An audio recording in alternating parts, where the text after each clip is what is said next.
Hello guys, আশা করি আপনারা সবাই ভালো আছেন। আমি ভালো আছি। অসমাপ্তি গল্পের সিজন 2 পার্ট 4। আশা করি আবার সেই জায়গায় আবার ফিরে আসবো, সেই ক্লাসরুমে। হ্যাঁ, আপাতত ক্লাসরুমে ফিরে। তো আমার সেই চিরকুট যেটা আমি লিখতে চাই নাই, আমাকে একজন সাজেস্ট করছে এবং আমাকে প্রেফার করছে।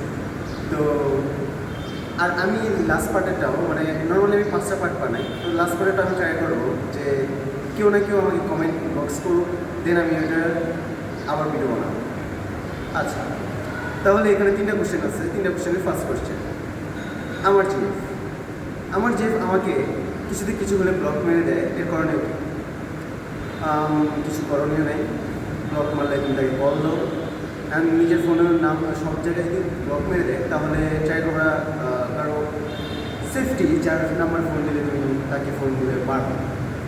আচ্ছা, আমার বিয়ের কথা শুনলে কথা বন্ধ হয়ে যায়, বাট বিয়ে করার স্বপ্ন দেখে, এর করণীয় কি? ঠিক আছে, তুমি তাকে স্বপ্নেই দেখাও, কিছু করার নাই। আচ্ছা, আমার রোমান্টিক কথা বোঝে না, এর করণীয় কি? না বুঝলে নাই, আমি এত কিছু করতে পারবো? আমি কি লাভ করু? বন্ধ।